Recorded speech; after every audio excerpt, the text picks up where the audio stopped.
வணக்கம் friends, welcome to சுபீஸ் wonderland. இன்னைக்கு நம்ம ரொம்பவே ஹெல்த்தியான பிரேக்ஃபாஸ்ட் ரெசிபி பார்க்க போகிறோம் ஃப்ரெண்ட்ஸ். பச்சை பயிரை வச்சு ரொம்பவே டேஸ்டியான பணியாரம் ப்ரிப்பேர் பண்ண போகிறோம். கண்டிப்பாக நீங்களும் ட்ரை பண்ணி பார்த்துட்டு உங்கள் கருத்துக்களை கமெண்ட் பாக்ஸில் தெரிவிங்க ஃப்ரெண்ட்ஸ்.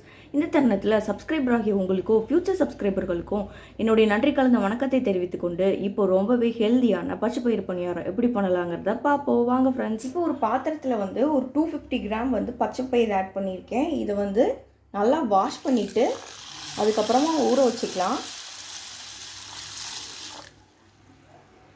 பயிரை ஃபஸ்ட்டு நல்லா வாஷ் பண்ணி எடுத்துகிட்டு வந்துக்கிறேன்.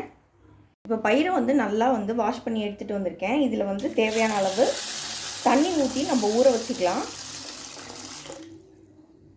6 to 8 மணி நேரம் நல்லா ஊறி வரணும்.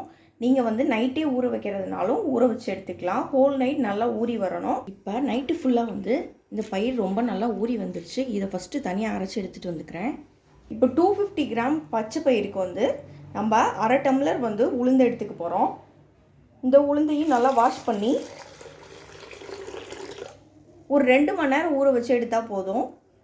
நீங்கள் நைட்டே பச்சை பயிரை ஊற வைக்கிறதா இருந்துச்சுன்னா நீங்கள் காலையில் ஒரு 6 மணி போல் இந்த உளுந்தை ஊற வச்சு எடுத்துக்கலாம். அப்போ நமக்கு பிரேக்ஃபாஸ்ட்டுக்கு கரெக்டாக இருக்கும்.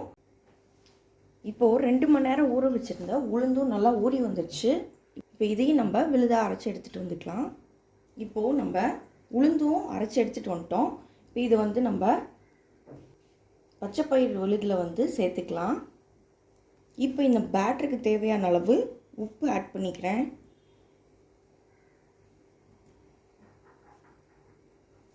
இப்போ இது எல்லாத்தையும் சேர்த்து நல்லா மிக்ஸ் பண்ணிக்குவோம்.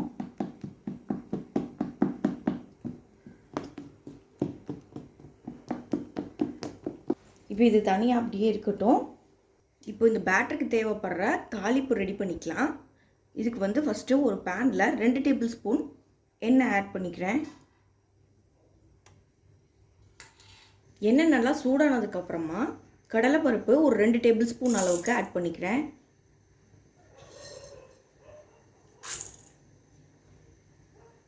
கடலைப்பருப்பு நிறையா சேர்த்துட்டோன்னா பணியாரத்தோடு இந்த கடி போடும்போது ரொம்ப நல்லா டேஸ்டியாக இருக்கும்.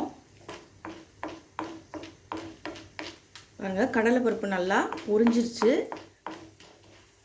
இப்போ பெரிய சைஸ் வெங்காயத்தில் ஒரு வெங்காயம் கட் பண்ணி ஆட் பண்ணியிருக்கேன்.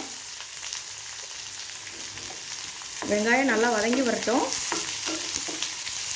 வெங்காயத்தோடையே சேர்த்து 2 பச்சை மிளகாய் கட் பண்ணி சேர்த்துக்கிறேன். இதையும் சேர்த்து நல்லா வதக்கிக்கலாம்.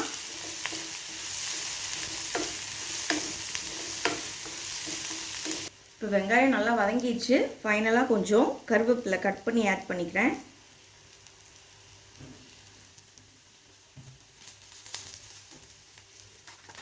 நீங்கள் கொத்தமல்லியும் கூட இருந்தால் அது கூட சேர்த்து ஆட் பண்ணிக்கோங்க.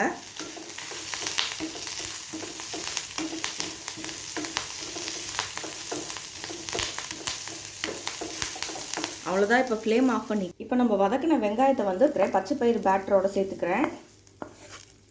இதை நல்லா மிக்ஸ் பண்ணிக்குவோம்.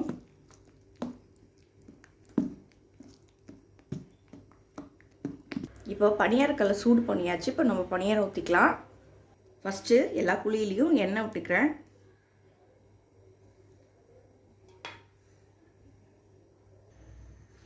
இப்போ பணியாரம் ஊற்றிக்கலாம்.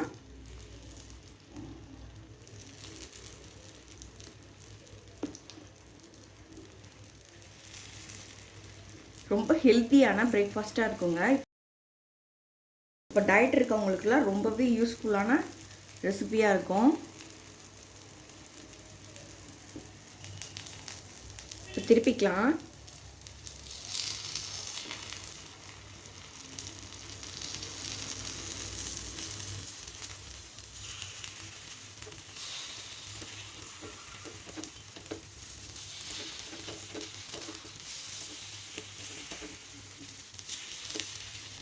இந்த சைடும் நீங்கள் எண்ணெய் தேவைப்பட்டால் சேர்த்துக்கோங்க.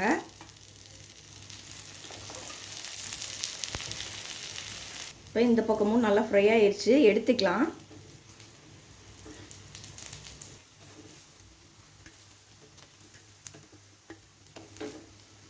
இதே மாதிரி மீதி உள்ள பணியாரம்லாம் ஊற்றி எடுத்துகிட்டு வந்துக்கிறேன்.